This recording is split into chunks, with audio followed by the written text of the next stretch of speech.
Olá, meus queridos! Hoje estou aqui com mais uma história que vai tocar o coração de vocês. Mas antes de começar, me conta, de qual parte do mundo você está assistindo e que horas são aí agora? Não esquece de deixar nos comentários. E se ainda não é inscrito no canal, aproveita para se inscrever e curtir o vídeo. Assim você me dá uma força enorme. Se estiver tudo certo por aí, vamos direto para a história. Na noite anterior ao Dia de Ação de Graças, aos 55 anos, finalmente perdi a paciência. No meio da cozinha, destruí o jantar que levava mais de 5 horas preparando, pratos, talheres e tudo, e declarei que estava farta. Eu estava me divorciando de Carlos e o gatilho, um festim de ação de graças para toda a família. 16 pratos no total, peru assado, presunto glaceado com mel, torta de abóbora, purê de batatas com trufa, batata doce assada, sopa cremosa de milho. Eu estava de pé desde o amanhecer, até os cotovelos nos preparativos, sem descanso, sem ajuda e sem que ninguém se oferecesse para mover um dedo. Tinha as costas rígidas e latejantes. E justo quando estava amassando a massa de torta com as mãos enfarinhadas, a mãe de Carlos, Márcia, entrou na cozinha, arrastando os pés, como se fosse a dona do lugar. Pegou sua xícara de chá e, com todo o direito que tinha, me pediu para lhe trazer mel. Queria água morna com limão e mel. Nem sequer levantei os olhos. O mel está na cesta debaixo do armário, eu disse sem parar de trabalhar a massa. Só se abaixe e pegue. Não fui rude. De fato, depois de todo aquele trabalho, soava surpreendentemente tranquila, mas ela explodiu instantaneamente. Sabe que tenho as costas ruins, esbravejou. E ainda espera que eu me abaixe. Você tem alguma consideração? Formou-se um nó no meu peito. Não pude evitar murmurar. Então é melhor não tomar mel. Não quero que machuque suas costas. Antes que as palavras esfriassem no ar, espatifou sua xícara contra a pia com um forte estalo. Fragmentos de porcelana voaram por toda parte, e algo dentro de mim se quebrou junto com aquela xícara. Ficou ali com aquela cara de poucos amigos, como se o mundo inteiro lhe devesse um favor. Fiquei paralisada, com as mãos ainda enfarinhadas, a meio caminho entre abaixar e ficar de pé. Da sala, Carlos e nosso filho Evandro entraram correndo, finalmente despertados pelo barulho. Por um instante pensei, talvez me perguntariam se eu estava bem. Talvez dissessem a Márcia para se acalmar, mas eu deveria ter pensado melhor. Nem sequer me olharam. Carlos franziu a testa ao ver a bagunça na pia, como se eu tivesse cometido um crime. Abigail, que diabos está acontecendo com você? É sua sogra mais velha e você está fazendo ela se abaixar para pegar algo. Você não tem coração. Ele disse como se eu não tivesse feito nada o dia todo, exceto preguiçar. Atrás dele estava Evandro, ainda com o telefone na mão. A voz alegre de algum influencer soava ao fundo. Mal levantou os olhos enquanto murmurava. Sim, mãe, sério, era só um mel. Você estava bem aí. A vovó não está muito bem. Por que você não pôde ajudá-la? Seu tom me deu arrepios, mas o que disse a seguir me atravessou por completo. Você tem que fazer com que tudo nesta casa pareça uma telenovela. Olhe para que tia Linda, trabalha em tempo integral, cuida dos filhos, faz as tarefas domésticas e se vê arrumada e alegre todos os dias. Você anda por aí como se o mundo tivesse te tratado mal, vestida como se tivesse desistido há anos. Olhei-o fixamente em silêncio. Não encontrava as palavras. Estava de pé junto a um charco escorregadio de caldo de frango que nem sequer havia tido tempo de limpar. Evandro, sem parar de falar, ajudou Márcia a sair da cozinha com cuidado para não deixá-la escorregar. E então, para piorar, agarrou meu avental novo e o jogou no chão como se fosse um tapete para que ela caminhasse. Justo antes de sair, me dirigiu um último olhar frio e cheio de julgamento. E Carlos, como sempre tinha que ter a última palavra, acrescentou: você deveria se olhar bem. Era para serem umas férias felizes. E agora, olhe o ambiente que você criou. Minha irmã e o marido chegarão a qualquer momento. Como você acha que se sentirá aqui sentado assim? Estavam ali na porta, elevando-se sobre mim como juízes de um tribunal. E eu continuei agachada no chão, com as mãos cobertas de farinha, tentando recolher os pedaços de porcelana. As bordas escorregadias me cortavam os dedos um após o outro. estava exausta, afogada em tarefas e ressentimento, e ainda assim ninguém me dava um respiro. Fiquei olhando as rachaduras entre os azulejos da cozinha durante vários minutos, com os olhos secos e ardendo, até que as lágrimas me embaçaram a vista. Tinha as mãos muito sujas para secá-las, então esfreguei o rosto com a borda da manga. O reflexo na vitrine mostrava uma mulher manchada de gordura de peru e restos de tempero, com o cabelo grudado nas bochechas em mechas despenteadas.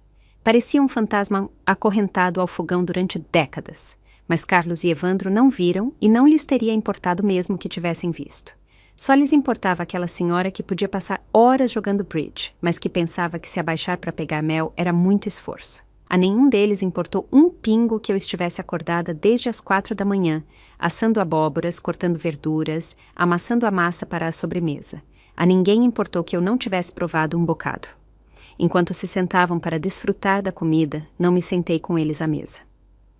Me encolhi sozinha em um canto da cozinha, sozinha em silêncio. Não era que eu não tivesse fome, simplesmente não suportava sentar com eles. Lembro que uma vez, durante o jantar, fiz muito barulho ao sorver a sopa.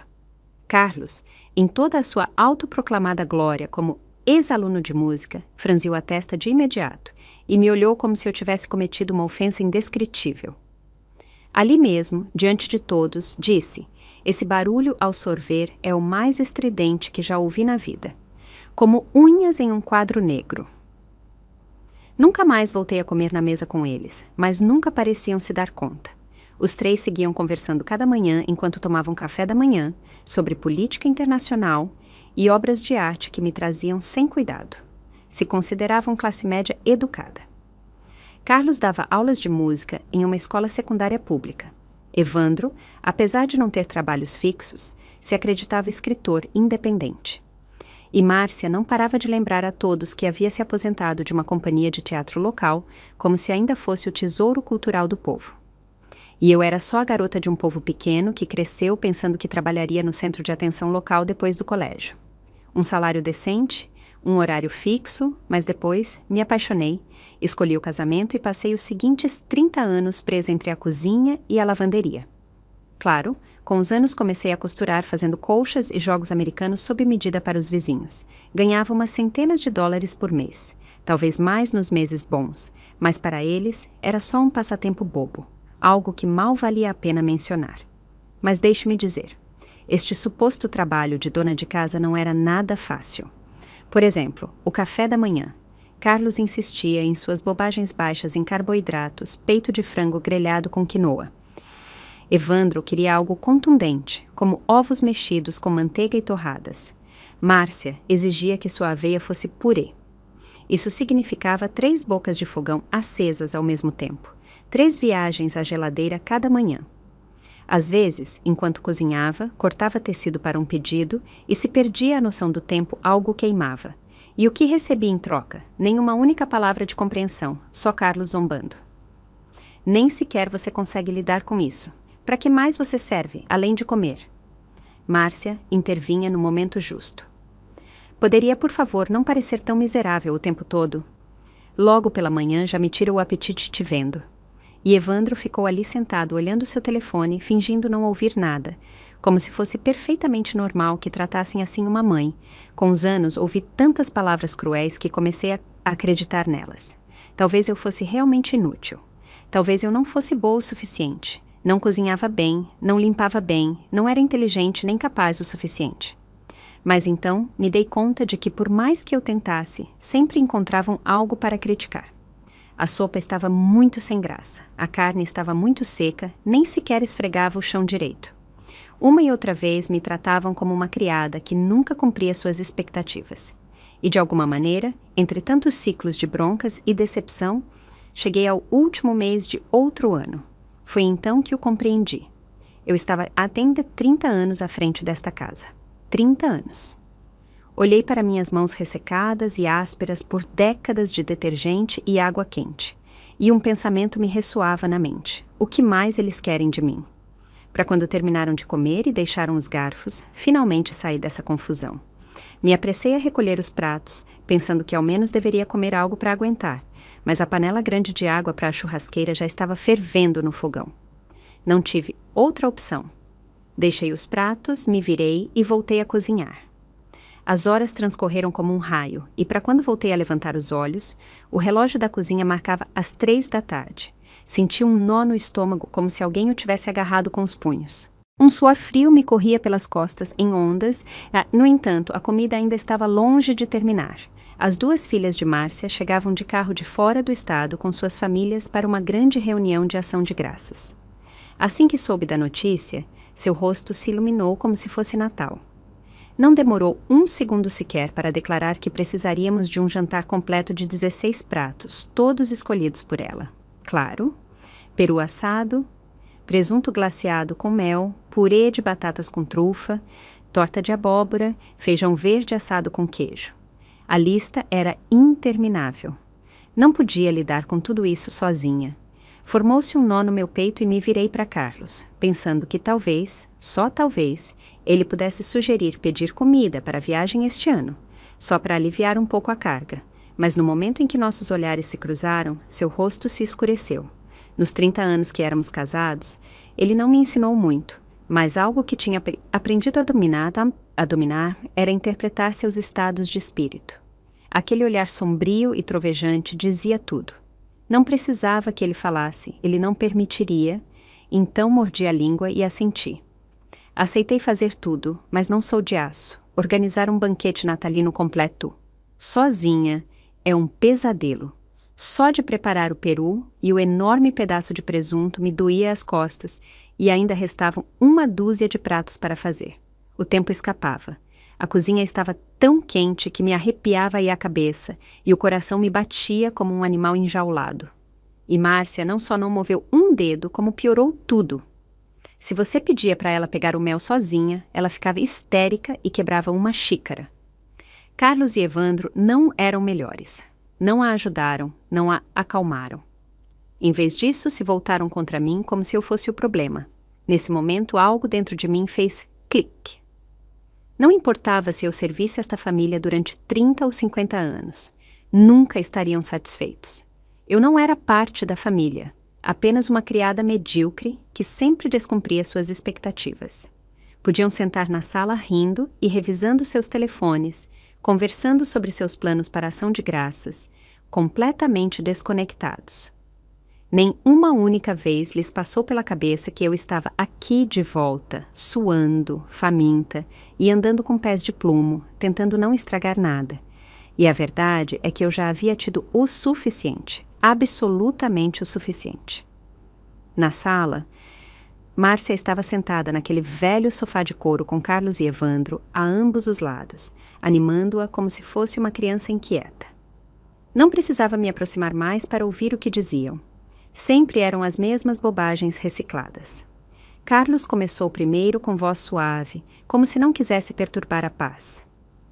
Mãe, não se preocupe. Abigail nunca teve muita educação. Você não pode esperar que ela te entenda. A metade do tempo mal consegue articular uma frase. Evandro interveio de imediato, como se precisasse se justificar. Sim, vovó, não se preocupe. Só sabe cozinhar e lavar a roupa. Não vale a pena se estressar. A tia Linda vem logo. Se você continuar furiosa, só dirão que você enruga mais rápido pela tensão.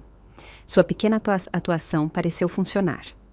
A expressão de Márcia começou a relaxar lentamente, mas, claro, não havia terminado. Repetiu a mesma lenga-lenga que levava décadas repetindo. Sabe, já te disse. Então, Linda teria sido mais compatível. E agora olhe onde você está. Tinha que se casar com alguém como Abigail.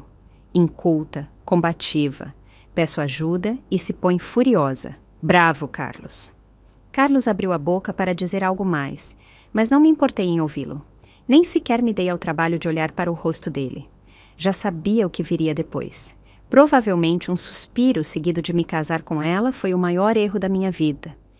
Já havia dito isso antes e cada vez que eu ficava calada, ele interpretava como uma admissão de culpa. Não disse nada. Voltei para a cozinha, joguei o peru processado em uma bacia, arranquei o avental e fui direto para o quarto. Fechei a porta com chave. Debaixo do armário, tirei as 2 malas desgastadas que tinha há mais de uma década.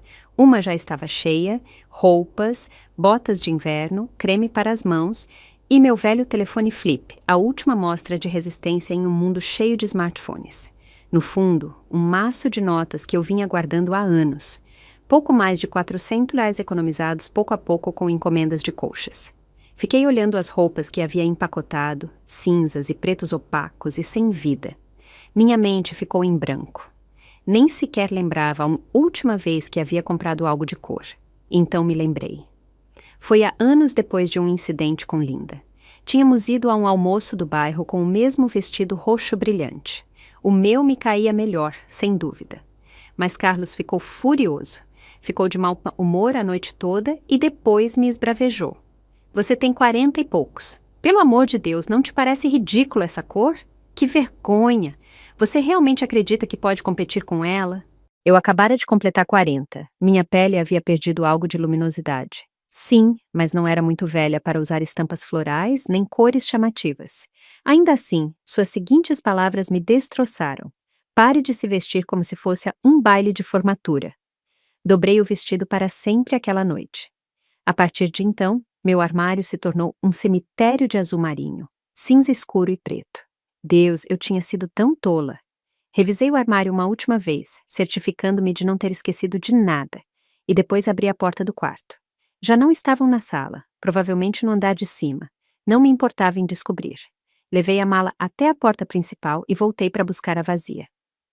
Na cozinha, abri a geladeira e comecei a enchê-la com tudo que pude. O peru que acabara de comprar aquela manhã, a lagosta, as linguiças, os cogumelos, as verduras frescas, tudo bem embalado em sacos e empilhado na mala. Se podia carregar, eu colocava. Quanto ao suco e as saladas que sobraram, os deixei, mas não me esqueci do mel.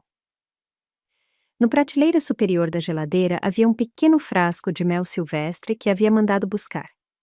Fazia parte de um lote de 5 que levava semanas tentando conseguir, mel puro e cru. Havia comprado para Carlos na esperança de que o mel ajudasse a aliviar seus problemas estomacais. Acontece que ele havia dado 3 frascos a Linda secretamente pelas minhas costas. Naquela época, ainda tinha energia para discutir. Perguntei por quê, e ele me latiu. Tudo o que há nesta casa é meu. Darei a quem eu quiser. Não gosta, então vá embora. Ninguém te impede. Foi então que o compreendi. Este casamento nunca me incluiu realmente. Era apenas algo que vinha com o tempo. Conveniente, substituível.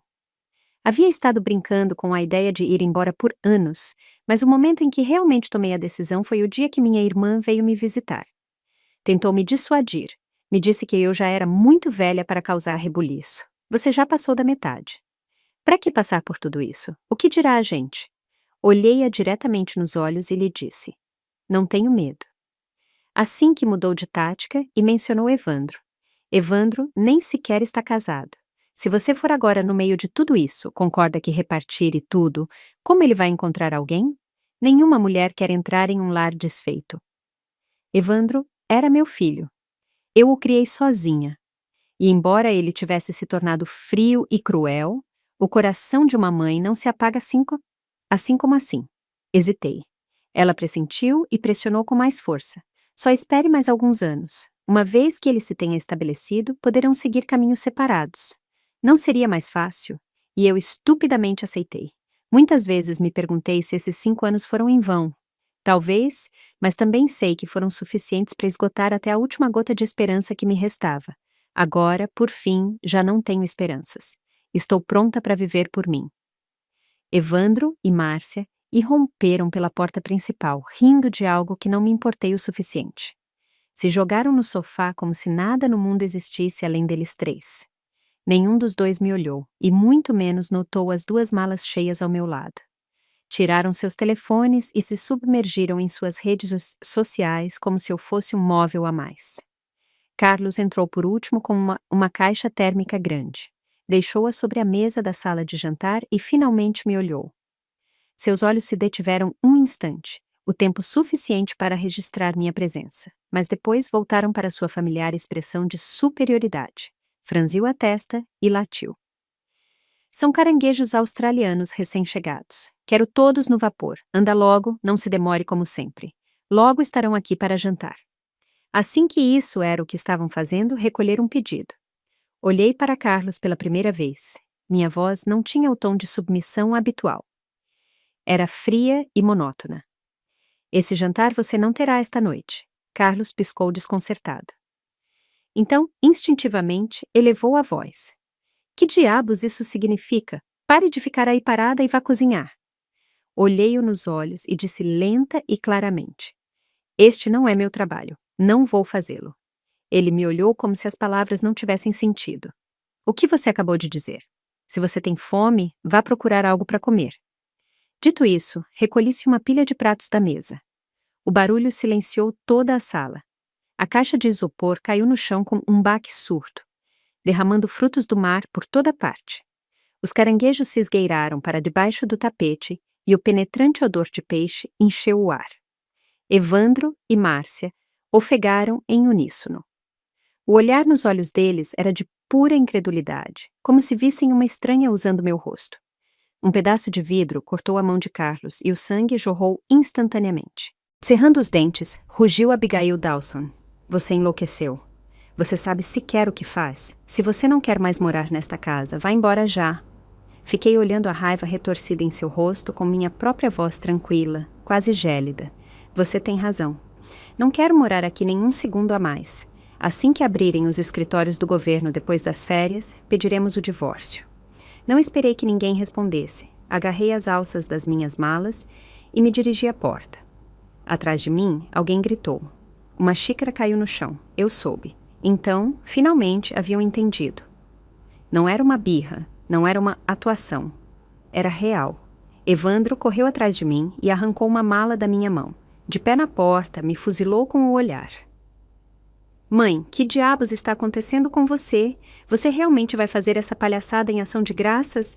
Tenta nos envergonhar diante de todo o bairro. Volte para dentro. Pare de fazer escândalo. Erguia-se ereto sob o entardecer. A luz projetava ângulos agudos sobre seu rosto. Parecia tanto com Carlos, a mesma mandíbula, os mesmos olhos, o mesmo desdém. E pela primeira vez o vi com clareza. Havia falhado como mãe. Eu acredito naquele velho ditado, o filho favorece quem o cria. Nunca se aplicou a nós. Nem sequer recordava quando ele começou a se afastar. Foi a forma como Carlos me menosprezava diante dele, zombando de mim por queimar o jantar. Foi a constante lenga-lenga de Márcia de que casar com Abigail foi a pior decisão da história desta família, ou foi o coro diário de ordens. Apresse-se, pare de perder tempo. Muitos momentos para contar. Com os anos, Evandro havia assimilado seu desprezo como se fosse a Bíblia. Já não me via como uma pessoa, apenas como o servo de menor escalão em seu lar de infância. Esse desprezo silencioso havia se metido em seus ossos. Não ia voltar atrás. Não ia engolir mais um insulto. Arranquei a mala das mãos dele com a voz tão cortante quanto um vento invernal. Sempre acreditou que eu era uma vergonha. Pois parabéns, não terá que voltar a se envergonhar de mim. Eu fui embora. Evandro abriu a boca como se quisesse dizer algo. Mas então a voz de Márcia ressoou de dentro da casa. Deixem-na ir. Quero ver como alguém como ela planeja sobreviver no mundo real. Seu rosto, iluminado pela lâmpada do corredor, era encovado e anguloso, com as maçãs do rosto saltando como lâminas. Seus lábios se curvaram ao cuspir as palavras, e algo na forma como a boca se contraiu me provocou um arrepio. Nunca antes havia pensado que ela dava medo, mas agora, com os olhos semicerrados e a voz carregada de veneno, ela me infundia um medo gélido que não conseguia tirar da cabeça. Evandro hesitou, mas não se moveu. Márcia bufou atrás dele. Há anos ameaça ir embora. Sempre arma um escândalo e depois volta rastejando. É uma dramaturga, nada mais. Não desperdice sua saliva. E assim, Evandro entrou lentamente na casa com uma expressão cheia de indiferença. Foi então que Carlos apareceu de novo e rompendo pela porta com a mão ainda gotejando sangue. Por que diabos você fica aí parado? Você não vê que estou sangrando? Entre e traga o maldito kit de primeiros socorros. Meu antigo eu teria voltado em um instante. Teria tirado o iodo e a gaze, se ajoelhado no chão e enfaixado sem dizer palavra, mas não mais. Dirigi-lhe um único olhar plano, despreocupado, e saí pela porta principal, arrastando as 2 malas atrás de mim, deixando para trás a casa em que havia vivido durante 30 longos anos. Em algum momento, a chuva começou a cair fina, intensa e fria. O vento me açoitava no rosto como agulhas, picando com cada rajada. Ajustei a capuz e continuei caminhando cabisbaixa com as rodas da mala, arrastando-se entre poças e montes de folhas molhadas. A casa desapareceu atrás de mim ao chegar à estrada principal, nos arredores da cidade. O barro salpicou minhas pernas da calça e a chuva misturada com a terra encharcou o tecido. E então, zás, algo aterrissou em uma poça diante de mim, salpicando minhas canelas de barro. Fiquei paralisada. Abaixei o olhar. O coração deu um solavanco. Era uma foto emoldurada. Soube instantaneamente. A única foto de Carlos e eu, tirada apenas 2 meses depois de receber nosso certificado de casamento. A única foto formal que tivemos como marido e mulher em 30 anos. Eu a guardava cuidadosamente embrulhada em tecido, escondida no fundo de uma gaveta. Nunca a exibia, mas às vezes a tirava só para me lembrar que alguma vez houve algo que valia a pena recordar. Carlos sabia que eu me importava com aquela foto. Sempre que nossas brigas se descontrolavam, ele a tirava e a jogava no chão. Uma ameaça silenciosa que sempre funcionava. Se tornou Pablo Viana? Não, ele se tornou previsível. Cada vez que eu levantava o quadro, eu ficava calada, eu me alinhava. Aquela foto se tornou o gatilho da minha submissão. Mas desta vez ele havia repetido a mesma jogada demasiadas vezes e desta vez não acertou. Fiquei sob a chuva, olhando como a foto se filtrava, como suas cores desbotavam, como a imagem se dissolvia até afundar no fundo da poça como uma página deslavada de um velho diário, ilegível e irrecuperável. Não me comovi. Meu coração não acelerou. Claro que não. Os corações não são de concreto. Mesmo a armadura mais resistente se racha com o uso de martelos. A vida não deve ser um campo de batalha onde 2 pessoas se mantêm mutuamente como reféns. Durante 30 anos madruguei e trabalhei até o anoitecer para cuidar daquele homem e de seu filho. E nem uma única vez ouvi um obrigado. Você trabalhou muito duro. Só se davam conta se eu queimava o arroz, se colocava pouco sal na sopa ou se deixava alguma mancha no chão. Respeito nunca existiu naquela casa. A verdade era que aquela foto já nem sequer era a original. Anos atrás, Carlos havia destroçado tanto que caiu na pia, arruinada sem possibilidade de reparação. Fui a 3 lojas de fotografia da cidade só para que a restaurassem. Parecia igual, mas não era. Na realidade, não era igual ao nosso casamento. Eu o havia estado reconstruindo durante anos, acreditando que se me esforçasse o suficiente poderia recuperá-lo. Mas agora a foto havia desaparecido e com ela minha última esperança. Agarrei minha mala e continuei caminhando. A chuva aumentou, as rodas se arrastavam lentamente pelas poças, meus sapatos encharcados, mas não parei. Carlos provavelmente não pensou que eu realmente iria. Provavelmente estava furioso por dentro, dando um espetáculo aos vizinhos. Bem, você quer ir embora? Ótimo! Logo cedo depois das férias, assinaremos os papéis do divórcio. Vamos ver quanto tempo você aguenta aí fora. Só provavelmente estava ficando rouco gritando. Abigail Dawson, se você voltar rastejando, não te acolherei. Avante! Fique morrendo de fome na rua, por mim. Quase ri. Como consegui permanecer casada com aquele homem temperamental e egocêntrico durante 30 anos? Seu orgulho sempre importou mais do que minha dor. Sua imagem sempre se impôs à minha dignidade. Nem uma única vez ele parou para me perguntar por que eu havia chegado ao meu limite. Só me perguntou que aspecto eu tinha graças a isso. Algo se espatifou dentro da casa. Provavelmente outra tigela ou uma cadeira virada em uma birra. Talvez já tivessem se dado conta de que eu também havia levado a comida. Deviam estar se arrependendo. Mas o mais engraçado, nenhum veio me buscar. Prefeririam ficar em sua casa quente e bem iluminada, enquanto sua empregada doméstica sem salário desafiava o frio e a tempestade. Claro que não me perseguiriam. Isso exigiria esforço. Através da janela quebrada, ouvi a voz de Márcia, aguda e estridente. Vão trazê-la de volta. Ela levou todo o jantar. O que vamos comer? Biscoitos, mas Carlos e Evandro, igual a sempre, cada um esperando que o outro se movesse, nenhum moveu um dedo para fora. O espírito natalino estava em seu apogeu. As luzes da varanda se acendiam uma a uma.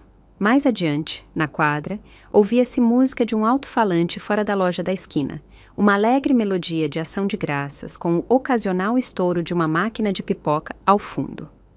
O ar cheirava a canela, fogos de artifício e folhas molhadas. Era o aroma da celebração, do calor, mas nada disso me pertencia. A rua estava vazia, só estávamos a chuva e eu. Todos os demais estavam dentro, reunidos ao redor das mesas, rindo à luz dourada das lamparinas. E eu ali fora, encharcada e sozinha, era como um personagem apagado do roteiro, eliminado completamente da história. Só que desta vez não queria voltar a entrar. Não ia mais desempenhar o papel deles. Passei pelos arredores da cidade e tomei a estrada que conduzia à cidade. Era uma velha autoestrada de 2 pistas, desgastada e escorregadia sob a chuva fria.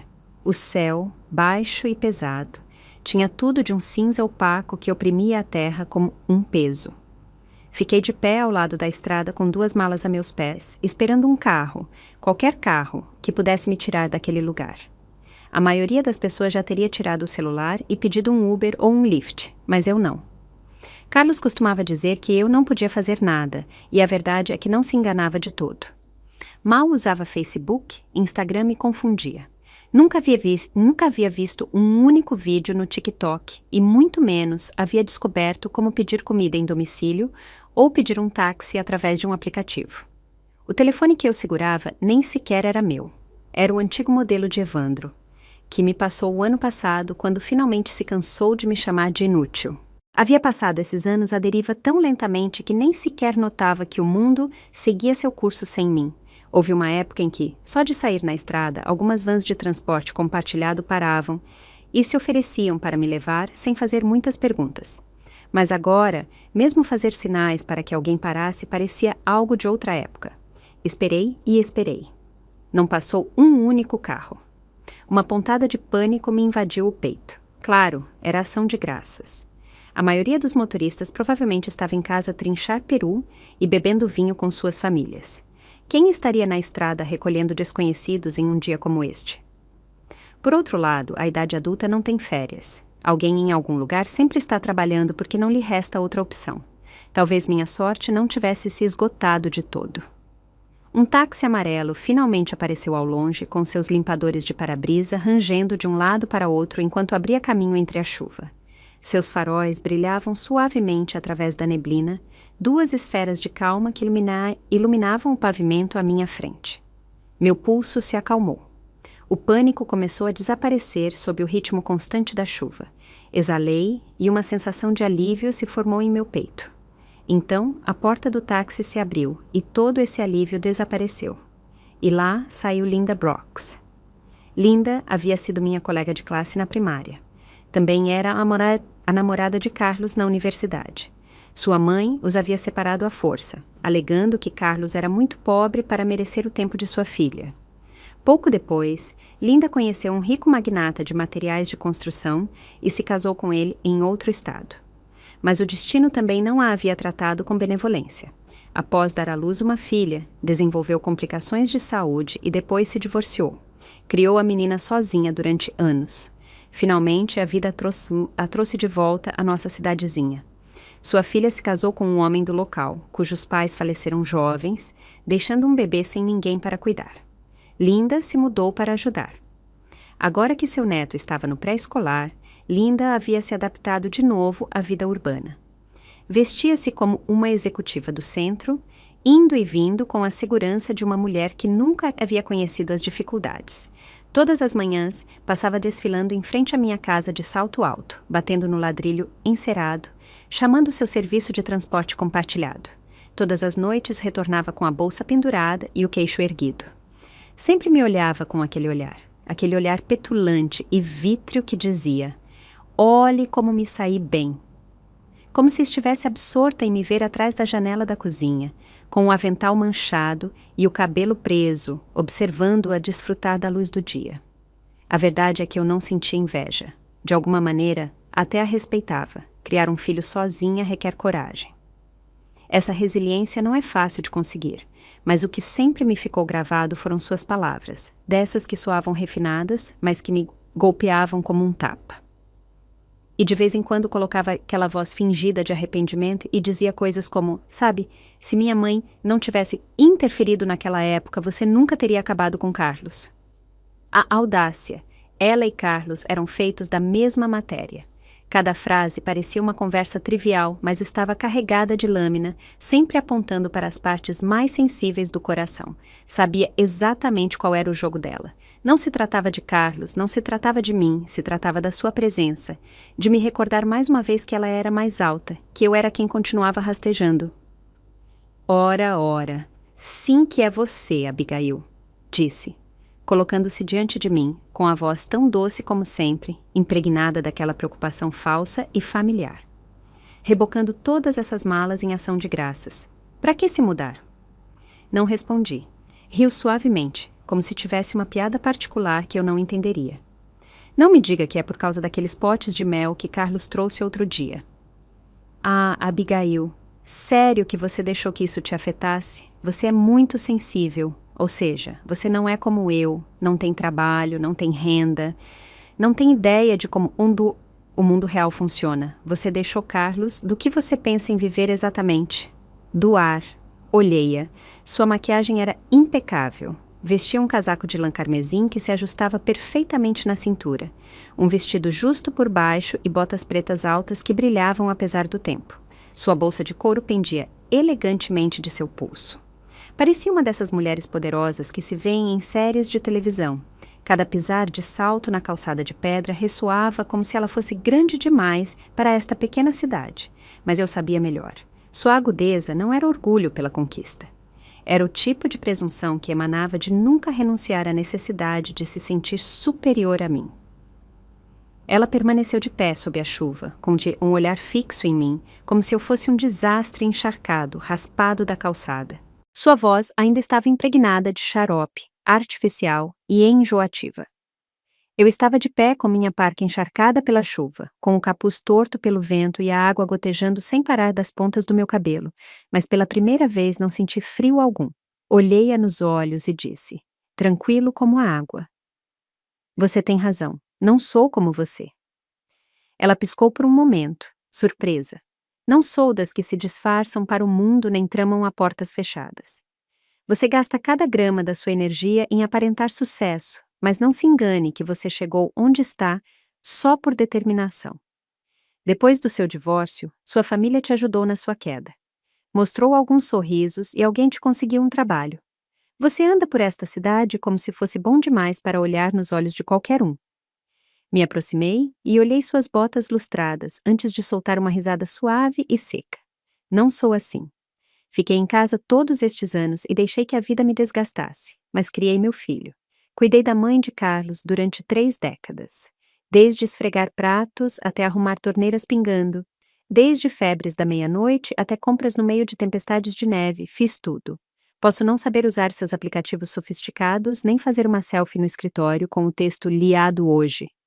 Mas sei viver uma vida de verdade, uma vida que construí com minhas próprias mãos. Ela abriu a boca de novo, provavelmente para dizer outro comentário malicioso, mas não a deixei. Não tenho seu refinamento nem seu encanto. Mas sei quem sou, sei o que posso fazer. Você levantou a cabeça dela. A única coisa que você sabe fazer é menosprezar as pessoas e fingir que vive uma vida que ninguém mais pode igualar. Mas no fundo você ainda se apega a uma imagem. Isso não é força, é teatro. O sorriso falso se apagou do rosto dela, e o que o substituiu foi mais frio que o vento e a chuva que nos cercavam. Não me importei. Me afastei dela, agarrei as alças da minha mala e caminhei para o táxi que nos esperava. Antes de subir, olhei-a pela última vez e lhe disse em voz baixa: você pensa que não sobreviverei sem Carlos? Mas a verdade é que esta é a primeira vez que realmente comecei a viver e se sente genial. A porta do carro se fechou com um baque suave e definitivo. E assim, de repente, senti como se tivesse dito adeus à mulher que eu costumava ser. As luzes da cidade brilhavam como estrelas sob a chuva, tênues e douradas, mas firmes. Dei o endereço ao motorista. Ele me olhou pelo retrovisor e me perguntou amavelmente: "Você acabou de se mudar?" Assenti, não disse mais nada. Graça havia sido minha vizinha anos atrás. Costumava me dizer por cima das cercas e das escadas que eu não deveria passar a vida presa naquela casa. Havia me convidado mais de uma vez para trabalhar com ela. Dizia que eu merecia algo melhor que uma vida presa a um fogão. Não tínhamos mantido contato próximo, mas sabia que ela continuava trabalhando em um centro de atenção para idosos. Era uma dessas pessoas excepcionais, amável e leal até a medula. Agora vivia sozinha, em um modesto apartamento de 2 quartos nos arredores da cidade. Seu marido faleceu jovem e seus 2 filhos haviam se mudado para outro estado por trabalho. Aquele quarto extra levava anos vazio. Sempre dizia: "Se chegar o dia em que você precisar ir embora, é seu", sem perguntas. Nunca pensei que aquele dia realmente chegaria. Quando abriu a porta, vestia um avental e segurava uma frigideira na mão. Olhou-me fixamente durante 3 segundos, encharcada, com a mala em uma mão e a chuva gotejando do meu casaco, e depois me puxou para dentro sem dizer palavra. Deu-me uma toalha e disse com uma suave risada: "Sabia que este dia chegaria. Fico feliz que você tenha vindo." Sorri, embora meu nariz coçasse e meus olhos ardessem. Essa noite, durante o jantar, conversamos. Contei-lhe tudo, os anos que passei presa naquela casa, o quão esgotada eu estava, o quão sozinha me sentia. Ela não suspirou nem desviou o olhar. Simplesmente escutou e, quando terminei, estendeu a mão por cima da mesa. Deu-me um suave aperto e disse: "Você deveria ter ido embora há muito, mas fico feliz que finalmente o tenha feito. Ainda está a tempo." Na manhã seguinte, me levou ao centro de atenção onde trabalhava. "Temos uma vaga para um assistente de cuidados", disse. "Não precisa de licença, só alguma capacitação. Trata-se principalmente de companhia e limpeza leve." Olhei a meio em tom de brincadeira. "Não se preocupa que eu nem sequer saiba usar um celular?" Ela me dispensou com um gesto. "Você é amável. Você cozinha muito bem, presta atenção nas pessoas e realmente escuta quando alguém fala. Isso é mais do que saber navegar por um aplicativo." Assenti. Disse que tentaria. Não esperava muito. Mas no meu primeiro dia, uma senhora idosa me agarrou a mão e não me soltou. Disse que eu a lembrava de sua irmãzinha, que havia falecido décadas atrás. Nesse momento me dei conta de algo que não havia visto antes. Cada pingo de paciência que havia aprendido naquela cozinha, cada habilidade silenciosa aperfeiçoada durante 30 anos de trabalho despercebido, finalmente havia se tornado algo valioso. Algo com que eu pudesse sobreviver. Me pertencia. Depois do trabalho, de volta à casa de Graça, desempacotei uma caixa que não tocava há anos, cheia de peças de patchwork que havia costurado em meus ratos livres entre as tarefas e o caos. Havia pequenas bolsas acolchoadas, aventais de tecido, fronhas costuradas à mão, tudo feito com sumo cuidado, com esse tipo de detalhe que só se aprecia ao olhar de perto. Graça abriu muitos olhos ao ver uma bolsinha. "Abigail, são preciosas. Você leva fazendo-as todo este tempo e só as vende em mercadinhos. Já pensou alguma vez em publicá-las online? Receberia muito mais pedidos." Sorri timidamente. Nunca tive tempo. Sempre havia algo em casa que me necessitava mais. Puxou uma cadeira e se sentou ao meu lado, já com seu laptop aberto. "Acredite, isso está feito para a internet. E Tesi é um paraíso para quem sabe fazer coisas com as mãos." Franzi a testa. "Graça, mal sei consultar minha conta bancária e muito menos gerenciar uma loja online. Então te ensinarei", disse, fechando o laptop de golpe com um sorriso. "Primeiro configuramos sua conta. O resto podemos descobrir passo a passo." Assim que foi o que fizemos. Ela me ensinou a criar um perfil, subir fotos, escrever descrições de produtos e fixar preços. Tentei tudo às apalpadelas, mas Graça riu. "Você está aprendendo isso mais rápido do que eu antes? Essa noite costurei 3 pequenos porta-moedas, tirei algumas fotografias e as publiquei online. Na manhã seguinte, quando me despertei, recebi uma notificação do ITESE, meu primeiro pedido. Meu coração deu um solavanco. Batia tão forte que eu sentia na ponta dos dedos, mais rápido do que a primeira vez que segurei Evandro em meus braços. Fiquei olhando a tela, piscando entre lágrimas. Meu telefone tremia em minhas mãos. A voz de Graça chegou da cozinha. O café da manhã está pronto. Solucei. Sequei os olhos rapidamente e gritei. Já vou. Essa comida sabia melhor do que qualquer outra que eu havia comido em anos. Essa noite, encolhida no pequeno quarto de hóspedes de Graça, abri seu velho caderno e escrevi minha primeira entrada. Não sei como será o futuro, mas uma coisa sei, a partir de hoje esta vida finalmente me pertence. Fechei o caderno e olhei pela janela. As luzes da cidade piscavam ao longe e pela primeira vez em décadas me senti firme. Lar. No terceiro dia, depois de ir embora, recebi a primeira ligação da família de Carlos. Era sua irmã Carla, com a voz tensa e uma educação incômoda. Olá, Abigail. Como você tem estado ultimamente? As coisas em casa têm estado... bem, um pouco caóticas desde que você foi embora. O jantar de ação de graças foi um desastre. Soltei uma risadinha silenciosa. Ah, você se refere a essa em que ninguém limpou a mesa? O peru queimou, as crianças se revolviam no chão e os idosos se queixavam de suas costas. Ela fez uma pausa de alguns segundos. Então, você realmente vai voltar? Não, disse com suavidade, mas com firmeza. Realmente não. E se não se importa, diga ao seu irmão que já é hora de ele aprender a cuidar de si. Desliguei com triunfo, não, mas com uma estranha e silenciosa liberação. Como se pela primeira vez compreendesse de todo, esta família não poderia sobreviver nem a um jantar natalino sem mim. Mais tarde, Graça trouxe para casa toda a informação coletada aos pedaços dos boatos da cidade. Ao que parece, a casa de Carlos no dia de ação de graças havia sido um completo desastre. Márcia passou a tarde resmungando na sala, queixando-se de que o chão sem esfregar a fazia escorregar os pés e a falta de aromas de comida lhe tirava o apetite. Carlos tentou acalmá-la, mas ao entrar na cozinha, encontrou uma panela de sopa de abóbora e castanhas queimada ainda fervendo. Evandro ficou em frente a ele completamente desconcertado. Você não disse que é só adicionar água e aquecer? Carlos esbravejou. Como você sabe que esse era o caldo que Abigail preparou na semana passada? Só colocou água? Bem, ela nunca me deixou fazer nada na cozinha, respondeu Evandro. Márcia ouviu a discussão e golpeou o braço da poltrona com a mão. O que eu te disse? Essa mulher não merece. Nesse momento, os familiares começaram a chegar pouco a pouco e toda a casa ficou paralisada pela tensão. Não havia comida na mesa, havia fumaça na cozinha. Uma senhora idosa gritava na sala enquanto pai e filho discutiam como crianças pequenas. Carla, parada desajeitadamente na porta, esboçou um sorriso tímido. Chegamos em mau momento.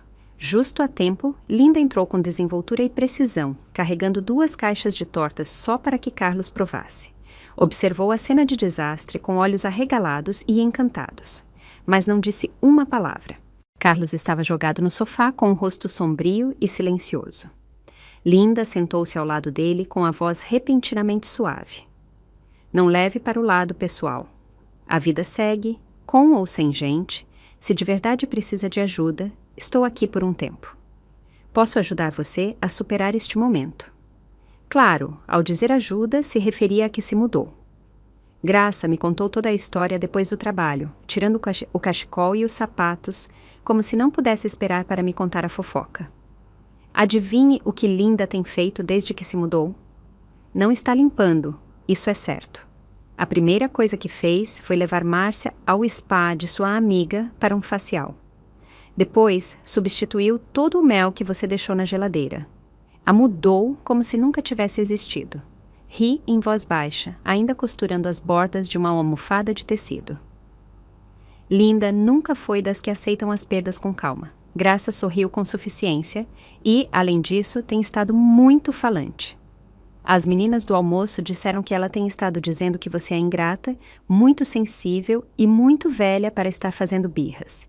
São apenas indiretas, só que disfarçadas com aquela doce voz dela. Olhei para Graça e disse com calma e clareza, então talvez ela devesse tentar um turno no centro de atenção, ver como é para uma mulher mais velha e emocional ganhar seu próprio salário. Graça se pôs a rir. Essa noite me sentei na escrivaninha de Graça. O brilho do laptop projetava uma tênue luz no quarto. Na tela apareciam 4 palavras em negrito: Serviços de Assistência Legal. Meus dedos pairavam sobre o mouse, traçando pequenos círculos nervosos enquanto olhava fixamente o formulário de solicitação. Comecei a escrever nome, contato, duração do casamento, situação familiar. Cheguei à última pergunta. Passei o mouse por cima do botão enviar. Então, meu telefone se iluminou ao meu lado. Uma mensagem de Evandro. Mãe, quanto tempo você planeja prolongar isso? Fiquei olhando as palavras. Senti uma pontada familiar no peito. Não respondi. Em vez disso, voltei para essa tela e cliquei em enviar. Kelsey, a advogada designada para meu caso, tinha pouco mais de 30 anos. Um olhar aguçado, uma conversa rápida e uma concentração impecável. Ela me escutou enquanto lhe contava tudo. As décadas sem receber, o trabalho de cuidado, as refeições, o silêncio, o sacrifício. Quando terminei, me disse: 30 anos de trabalho não remunerado, cuidado de idosos e criação de filhos em tempo integral. E isso, sem dúvida, justifica a pensão alimentícia e uma divisão equitativa de bens. Podemos solicitar a divisão de bens e negociar uma parte dos gastos de manutenção. Assenti lentamente. Não se trata do dinheiro. Só preciso fechar o ciclo. Uma forma de fazer isso real para mim. Kelsey sorriu com doçura. Para isso estamos aqui, não por vingança, mas por justiça. 3 dias depois de apresentar a petição de divórcio, Carlos ligou. Sua voz era baixa, tensa pela ira. Abigail, você realmente quer seguir este caminho? Quer que tudo voe pelos ares? Minha voz se manteve tranquila. Você o fez explodir há muito tempo. Simplesmente parei de fingir que estava completo. Zombou amargamente e em voz alta. Que tipo de mulher faz isso com a própria família? Depois de tudo o que fiz por você, olhei pela janela. O sol da manhã despontava lentamente atrás dos edifícios, dourado e lento. Você não me fez nada, Carlos. Essa é a questão. Você simplesmente deixou de me ver há muito tempo. Ele não soube o que dizer. Ouvi-o respirar com dificuldade pelo telefone e depois a comunicação foi cortada. Evandro apareceu 1 semana depois. Estava parado fora do centro de cuidados para idosos onde eu trabalhava, vestindo uma blusa com capuz amassada e aquela meia sorriso nervoso que sempre punha quando não sabia o que dizer.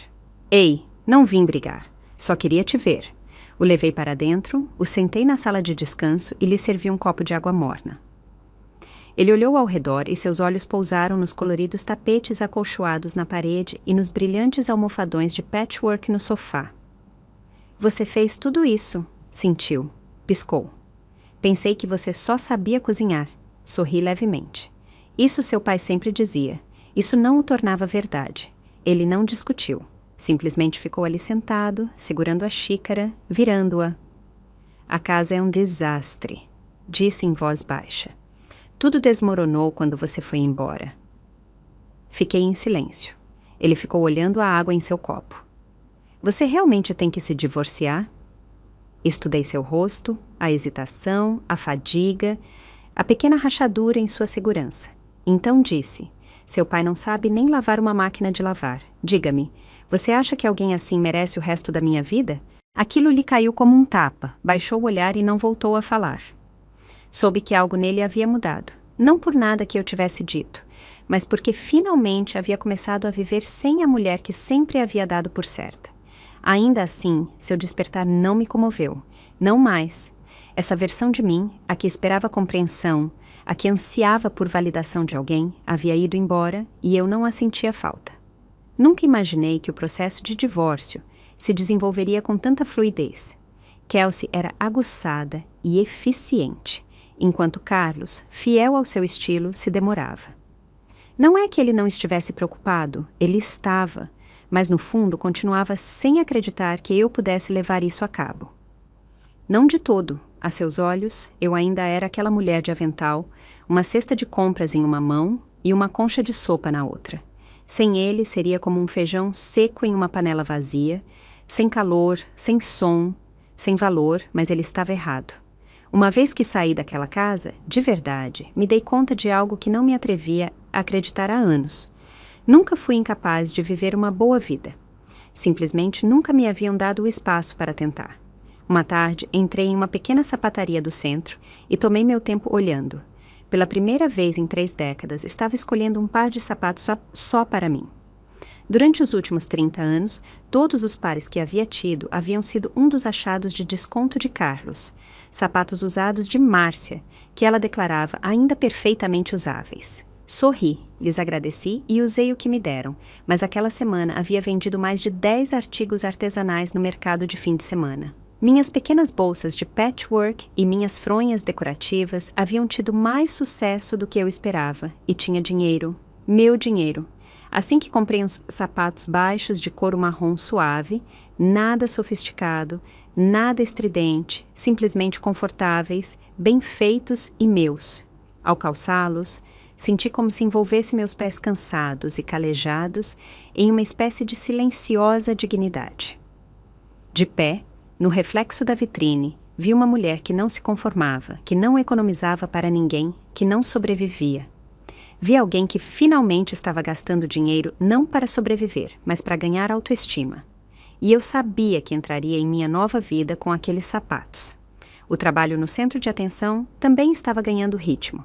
Já não só ajudava com as refeições ou limpava os quartos. Comecei a ajudar a organizar as atividades semanais. Para então, a aula de acolchoado da terça-feira à tarde havia se tornado o evento mais popular do calendário. Algumas das mulheres até brigaram para sentar mais perto de mim, insistindo que eu lhes ensinasse aquele pequeno toque francês que se dá às flores de tecido. Ri com eles, mas por dentro me doía o coração de uma maneira que me surpreendeu. Havia passado décadas costurando fronhas e colchas para Carlos e sua mãe, ponto a ponto, sempre meticulosamente, sem receber uma única palavra de agradecimento. Mas agora, aqui estava, e aquelas mesmas mãos, aquela mesma habilidade silenciosa, não só eram vistas, mas celebradas, honradas, convertidas em algo que me apoiava, algo que me deu um futuro. Essa noite, de volta à casa de graça, me sentei no sofá para ver como a plataforma do ITESE vibrava com novas visitas, novos marcadores, novas pequenas notificações como o suave tic-tac da possibilidade. E de repente me lembrei de algo que Carlos me havia dito anos atrás, depois de queimar uma panela de arroz, enquanto preparava o chá de Márcia. Que mais você sabe fazer, Abigail, além de cozinhar? Olhei a tela, depois olhei minhas mãos, firmes, desgastadas e finalmente livres. E sorri, porque agora tinha a resposta. Posso usar essas mãos para construir uma vida. Posso usar essas mãos para ganhar a vida. Posso, e o estou fazendo, me alimentar com algo mais que comida. Ao contrário da silenciosa ressurreição que estava tendo lugar em minha própria vida, a casa de Carlos havia começado a soar como uma velha máquina que exalava seu último suspiro, errática, barulhenta e dolorosamente desincronizada. Diziam pela cidade que a saúde de Márcia havia ido se deteriorando constantemente. Carlos não dava conta. A casa era um desastre. O lixo se amontoava na porta traseira. A máquina de lavar estava cheia de roupa úmida, abandonada durante dias. A pia da cozinha estava cheia de pratos por lavar, de molho em água estagnada que desprendia um odor azedo. Mas o verdadeiro peso de tudo isso finalmente caiu sobre Evandro. Depois que eu fui embora, ele se tornou o cuidador por padrão, por eliminação. Fazer as compras, recolher a farmácia, pagar os serviços, baixar os formulários do seguro, vigiar Márcia. Tarefas em que nunca antes havia tido que pensar se converteram de repente em sua nova normalidade. No princípio agiu como se nada. São só alguns recados, encolheu os ombros. Não sou uma criança, mas não demorou muito para se dar conta da realidade. Não sabia cozinhar. Tentou seguir um tutorial de YouTube várias vezes, mas terminou queimando a frigideira ou cozinhando o frango até que se tornou couro desfiado. Recorreu à comida para a viagem, mas Carlos era impossível de agradar. Muito gorduroso, muito sem graça, muito caro. As discussões pai e filho começaram rápidas e se tornaram ferozes. Se converteram em dois ouriços, sempre chocando. As refeições terminavam em silêncio ou até em guerras frias. A casa se tornou pesada com esse tipo de esgotamento, onde já ninguém gritava, mas tampouco ria. Só uma nuvem rançosa de óleo e medicamentos, luzes piscando e um televisor ligado sem que ninguém o visse. Evandro se fechou em seu quarto com o olhar perdido em seu laptop. Não podia escrever, não podia se concentrar, não se atrevia a responder aos editores, a quem uma vez havia implorado que lhe encomendassem trabalhos. A única pessoa com quem ainda falava era Lívia. Lívia trabalhava a tempo parcial na biblioteca municipal, inteligente, reservada e séria. Haviam ido juntos à escola secundária e namoravam há quase um ano. Uma noite, sobrecarregado, descarregou tudo sobre ela. O estresse, a bagunça, as intermináveis exigências. Mas Lívia não o consolou como ele esperava. Em vez disso, guardou silêncio. Depois disse em voz baixa: "Lembro que quando éramos crianças, sua mãe te esperava fora da biblioteca depois da escola. Nunca te chamava, nem te apressava. Simplesmente ficava ali quieta e sorria quando finalmente você saía." Fez uma pausa. "Minha mãe costumava dizer que sua mãe era a mulher mais educada e amável que havia conhecido. Dizia que sempre ajudava a arrumar a seção de livros enquanto esperava e o fazia com tanta pulcritude como se de verdade lhe importasse." Evandro franziu a testa. "E daí?" Lívia não se abalou. "Você continua chamando-a de emotiva e incapaz, mas a mulher que vi crescer não era assim de jeito nenhum." Ela inclinou a cabeça. "E seu pai?" "Não me lembro de tê-lo visto nunca em sua escola. Nem uma única vez, nem na biblioteca, nem sequer na nossa formatura. Todos os outros meninos tinham seus pais lá.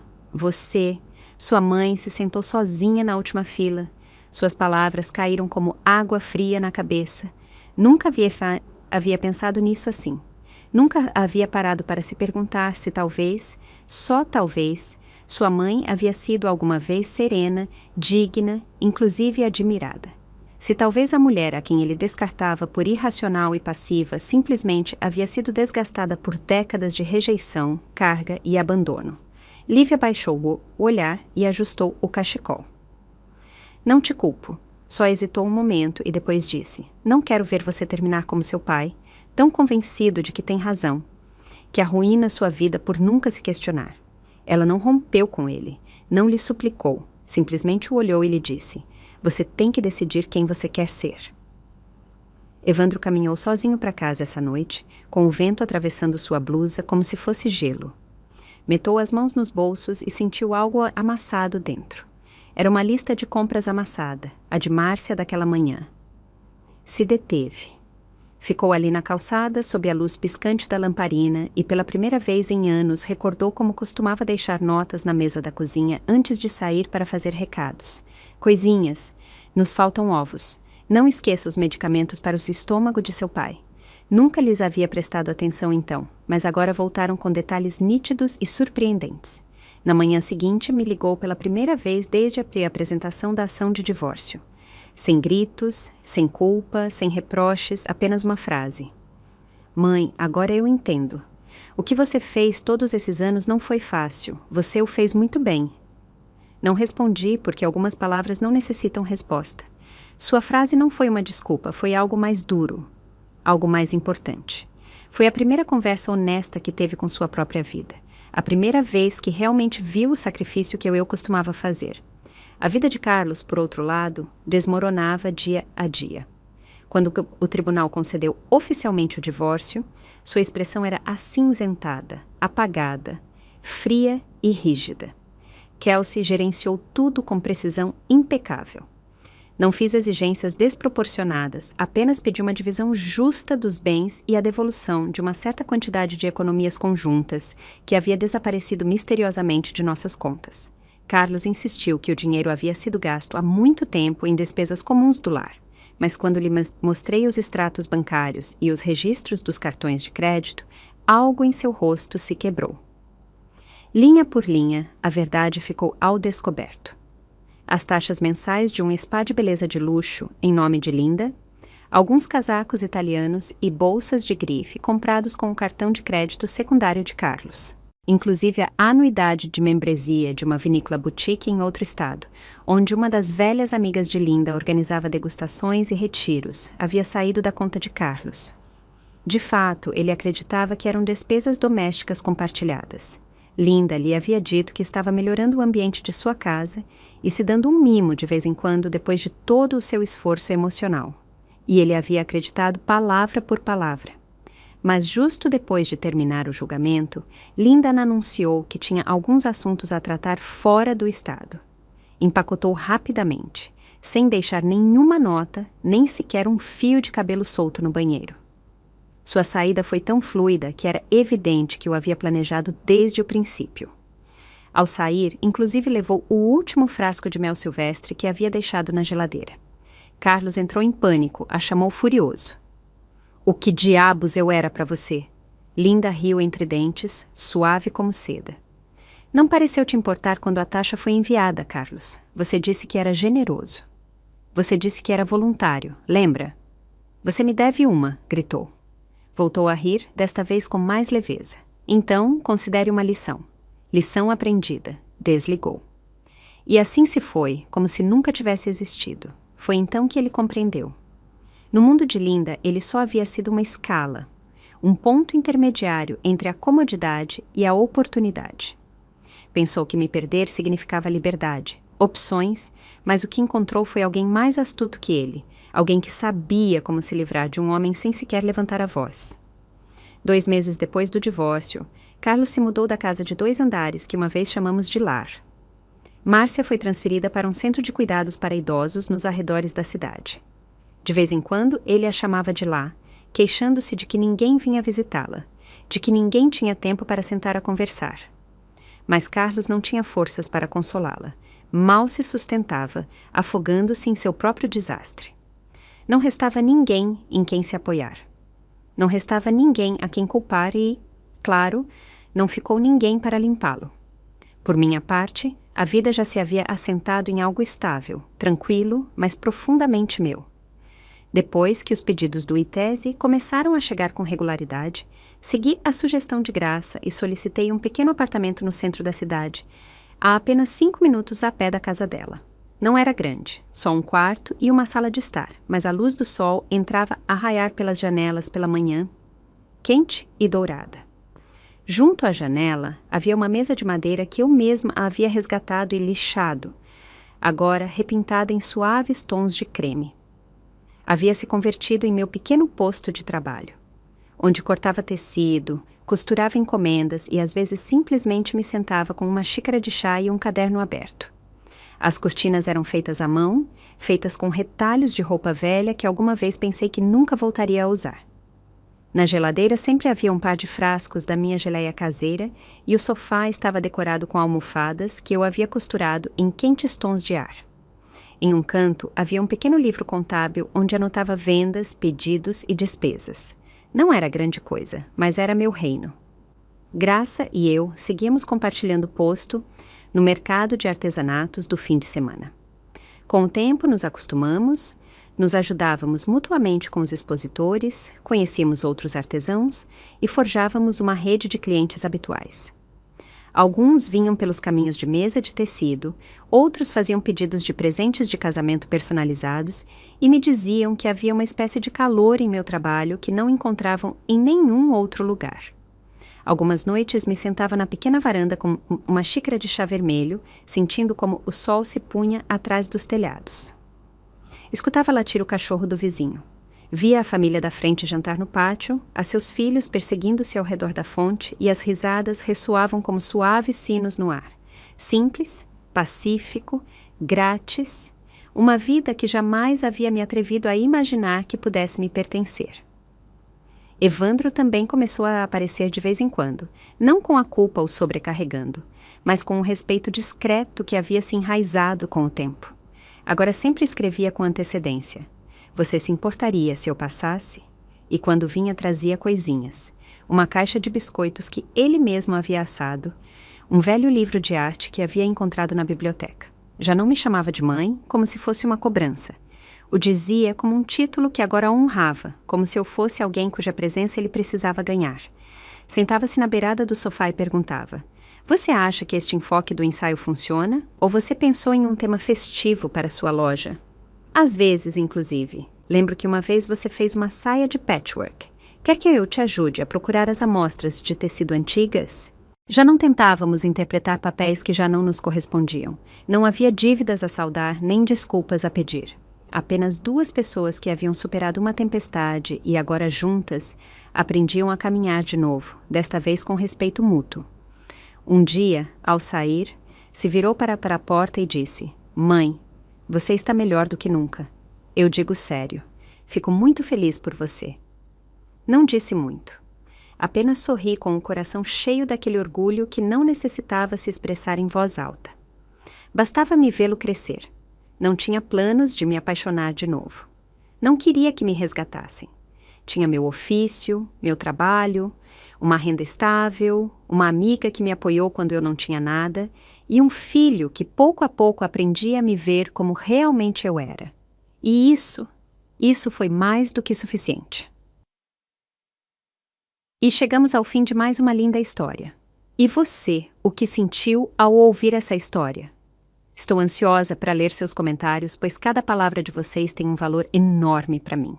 Vamos nos encontrar ali nos comentários e bater um papo gostoso. Meus queridos amigos, se vocês gostam desse tipo de história, não se esqueçam de se inscrever no canal e deixar seu like. Isso me dá ânimo e força para continuar. Se quiserem, podem também enviar um super obrigado e tornar esse apoio ainda mais especial. Com vocês ao meu lado, continuarei contando essas histórias inspiradas na vida real, sempre com muito carinho.